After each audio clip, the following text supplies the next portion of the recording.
कभी सोचा है ये जो इतना बड़ा ब्रह्मांड है, हम सब जिसमें हैं, इसकी शुरुआत हुई कैसे होगी? वो पहला पल कैसा रहा होगा? हाँ, जब कुछ भी नहीं था सिवाय अंधेरे के। और क्या, उस देवी के बारे में सुना है जिनकी बस एक हल्की सी मुस्कान, उससे पूरी सृष्टि बन गई। आज मंथन में हम ठीक इसी रहस्य में उतर रहे हैं। बात करेंगे नवरात्रि की चौथी शक्ति मां कुष्मांडा की, वो देवी जिन्होंने अपनी मुस्कान से ब्रह्मांड रचा। मैं कबीर और मैं एरा, स्वागत है मंथन में। तो नवरात्रि का चौथा दिन, ये दिन मां कुष्मांडा का है, दुर्गा मां का चौथा रूप, और उन्हें आदि शक्ति भी कहते हैं। हाँ, आदि शक्ति मतलब वो सबसे पहली, सबसे मूल ऊर्जा जिससे सब कुछ बना है।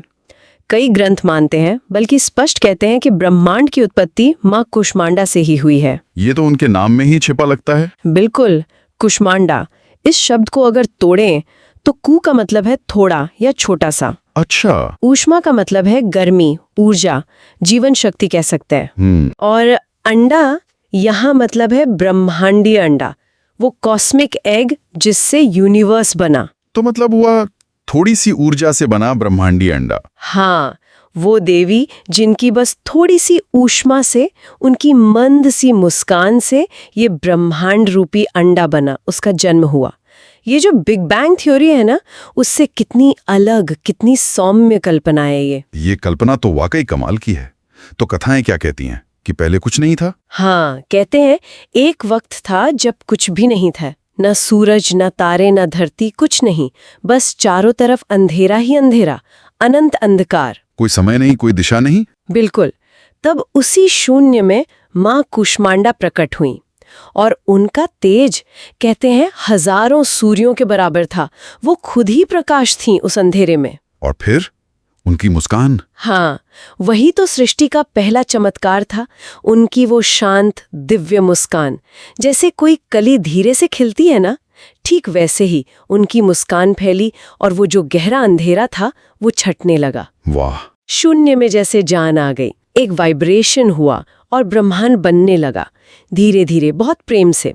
फिर माना जाता है कि ब्रह्मांड रचने के बाद इसे चलाने के लिए त्रिदेव और त्रिदेवियां, जी हाँ, उन्होंने ही त्रिदेवों ब्रह्मा, विष्णु, महेश और त्रिदेवियों महाकाली, महालक्ष्मी, महासरस्वती को उत्पन्न किया। वो ही तो इस जगत की अधिष्ठात्री हैं। मतलब इस पूरे जगत को धारण करने वाली शक्ति। और उनका जो रूप हम देखते हैं चित्रों में, मूर्तियों में, वो भी असाधारण है। 8 भुजाएं उनकी। हाँ, अष्टभुजा देवी भी कहते हैं इसीलिए। और उनका वाहन सिंह, शेर। बिल्कुल, सिंह जो है वो निर्भयता, साहस और धर्म का प्रतीक है। तो शेर पर बैठी माँ दिखाती हैं कि वो परम शक्ति हैं, निडर हैं और धर्म की स्थापना करती हैं। और उनकी 8 भुजाओं में जो चीजें हैं, उनका भी तो कोई खास मतलब होगा। जरूर, हर चीज का गहरा प्रतीक है। 7 हाथों में देखिए, कमंडल है, धनुष, बाण, कमल का फूल, अमृत का कलश, चक्र और गदा। कमंडल, धनुष, बाण, कमल। कमल पवित्रता, सुंदरता और अनासक्ति का प्रतीक है, कीचड़ में रहकर भी ऊपर उठना। और अमृत कलश, चक्र और गदा, इनका क्या मतलब हुआ? अमृत कलश तो हुआ अच्छा स्वास्थ्य, लंबी आयु, अमरता। और ये सिर्फ शरीर की नहीं, आध्यात्मिक अमृत की भी बात है। चक्र जैसे विष्णु जी का सुदर्शन चक्र। हाँ, वो ब्रह्मांड की व्यवस्था, उसके नियम, धर्म पालन का प्रतीक है कि सब कुछ नियमों से चलता है। सही कहा। और गदा जैसे हनुमान जी की गदा है, वो बल, शक्ति और अधर्म के नाश का प्रतीक है। ये दिखाता है कि बैलेंस के लिए विनाशक शक्ति भी जरूरी है। ये तो 7 हाथ हो गए। 8वें हाथ में क्या है? 8वें हाथ में है जप माला। ये सिर्फ माला नहीं है, कहते हैं इससे सारी सिद्धियां और निधियां मिलती हैं। सिद्धियां और निधियां मतलब? सिद्धियां मतलब योग और तप से मिलने वाली खास शक्तियां, जैसे बहुत छोटा या बहुत बड़ा हो जाना। और निधियां मतलब सांसारिक और आध्यात्मिक खजाने, जैसे कुबेर के पास होते हैं। तो ये माला आध्यात्मिक तरक्की और दुनियावी सुख दोनों देने की उनकी क्षमता दिखाती है। मां कुष्मांडा से जुड़ी एक और बात मुझे हमेशा बहुत अनोखी लगती है, उनका निवास स्थान। हाँ, वो वाकई अद्वितीय है और उनके स्वरूप को समझने के लिए बहुत जरूरी भी है। माना जाता है कि मां कुष्मांडा सूर्य मंडल के अंदर जो लोक है वहां रहती हैं। सूर्य के अंदर मतलब सूर्य के केंद्र में? हाँ, सूर्य के बिल्कुल केंद्र में, उसके हृदय में। सोचना भी मुश्किल है कि उस भयंकर गर्मी और तेज में कोई कैसे रह सकता है। बिल्कुल, सूरज की सतह ही इतनी गर्म होती, केंद्र का तो बाप रे। वही तो, और मान्यता यही है कि सूर्य लोक के उस प्रचंड तेज को सहने की शक्ति सिर्फ और सिर्फ मां कुष्मांडा में है। इतना ही नहीं, क्या? ऊर्जा मां कुष्मांडा की कृपा से ही मिलती है। वो सूर्य की ऊर्जा का असली स्रोत हैं और पूरे सूर्य मंडल को वही कंट्रोल करती हैं। अच्छा। इसीलिए उनका एक नाम सूर्य मंडल अंतर्वर्धिनी भी है। मतलब सूर्य मंडल के भीतर रहने वाली और उसे बढ़ाने वाली। वो प्रकाश और ऊर्जा की परम देवी हैं। जब इस पे सोचते हैं कि जहां कुछ नहीं था, सिर्फ अंधेरा, वहां बस एक मुस्कान से रोशनी हो गई, ऊर्जा आ गई, पूरी कायनात बन गई। ये कहानी तो सिर्फ यूनिवर्स बनने की नहीं है। नहीं, बिल्कुल नहीं। ये तो उम्मीद की कहानी है, पॉजिटिविटी की, और शायद हमारे अंदर जो छुपी ही ताकत है उसकी कहानी है। आपने एकदम सही पकड़ा।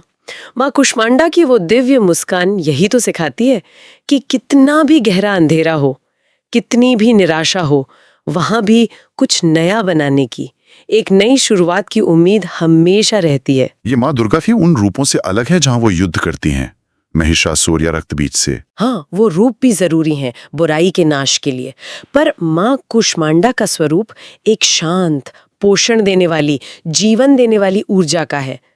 उनकी कहानी याद दिलाती है कि रचना का काम कोमल भी हो सकता है, प्रेम और मुस्कान से पैदा हुआ। वो शक्ति का एक ठहरा हुआ, लगातार बहता हुआ रूप है। लेकिन फिर ये सवाल भी आता है कि अगर ये कहानी इतनी बुनियादी है, इतनी जरूरी है, तो अक्सर जब दुर्गा माँ के 9 रूपों की बात होती है तो वो युद्ध वाली कथाएं ज्यादा सुनने में क्यों आती हैं? ये सृजन वाली कहानी उतनी क्यों नहीं फैली? ये सवाल अच्छा है और सोचने वाला है। देखिए, मां कुष्मांडा की कहानी सृष्टि के बिल्कुल शुरू से जुड़ी है, उसके मूल से।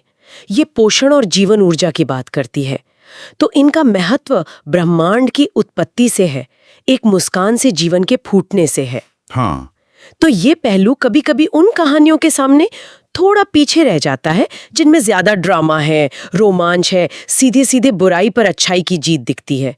वो संघर्ष और समाधान वाली कथाएं सुनने वालों को फौरन पकड़ लेती हैं। तो क्या इसका मतलब है कि माँ कुष्मांडा का महत्व कम है? नहीं, बिल्कुल नहीं।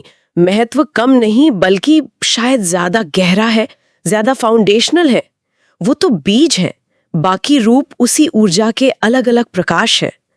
उनकी कहानी कम नाटकीय हो सकती है, पर उसका जो फिलॉसफिकल मतलब है वो शायद कहीं ज्यादा गहरा है। वो याद दिलाती हैं कि विनाश से पहले सृजन आता है और हर शक्ति का स्रोत एक शांत केंद्र में होता है। ये समझना शायद थोड़ा सूक्ष्म है, इसलिए कहानियों में कम दोहराया जाता होगा। नवरात्रि के चौथे दिन भक्त माँ कुष्मांडा की पूजा करते हैं पूरी श्रद्धा से, और ये भी कहते हैं कि इस दिन साधना करने वाले का मन अनाहत चक्र में रहता है। ये अनाहत चक्र क्या है? हाँ, योग और तंत्र में अनाहत चक्र का स्थान दिल के पास माना गया है। 12 पंखुड़ियों वाला कमल होता है ये।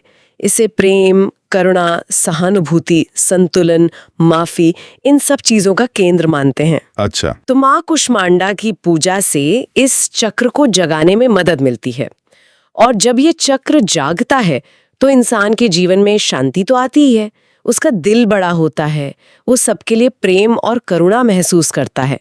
माँ का जो बनाने वाला, पोषण देने वाला रूप है, उससे इसका सीधा कनेक्शन है। पूजा में कुछ खास चढ़ावा भी होता है? माँ को क्या पसंद है? हाँ, माँ कुष्मांडा की पूजा में एक चीज बहुत खास है, कद्दू, जिसे कुम्हड़ा या कुष्मांड भी कहते हैं। कुष्मांड, क्या इसीलिए उनका नाम कुष्मांडा पड़ा? हाँ, एक मान्यता ये भी है, या ये कि उन्हें कद्दू बहुत प्रिय है। इसे एक भोग में तो चढ़ाते ही हैं, पर एक और गहरी बात जुड़ी है इससे, कुष्मांड बलि की। बलि? कद्दू की बलि? ये थोड़ा अजीब नहीं? हाँ, सुनने में लगता है, पर यह प्रतीकात्मक बलि है, असल पशु बलि नहीं। शास्त्रों में या लोक मान्यताओं में कद्दू को कभी कभी हमारे स्थूल शरीर का, हमारे अहंकार का, हमारे अज्ञान का प्रतीक माना जाता है। अच्छा, तो कद्दू की बलि का मतलब? मतलब अपने अंदर के अहंकार का, अपनी जड़ता का, अपनी बुरी आदतों का त्याग करना। ये अपनी इन कमियों को माँ के चरणों में रख देना है, ताकि वो उन्हें ज्ञान और पवित्रता में बदल दें। ये एक तरह से खुद को समर्पित करना है। और वैसे भी कद्दू एक सात्विक फल है, तो नवरात्रि के व्रत और सात्विक भोजन के हिसाब से भी ठीक है। इसके अलावा लाल फूल, खासकर गुड़हल, भी उन्हें बहुत पसंद माने जाते हैं। ये तो बहुत ही गहरा मतलब निकला। भोग के पीछे भी एक आध्यात्मिक सोच है। भारत में माँ कुष्मांडा के मंदिर कहाँ है? कुछ खास मंदिर? जी हाँ, कुछ प्रसिद्ध और पुराने मंदिर हैं।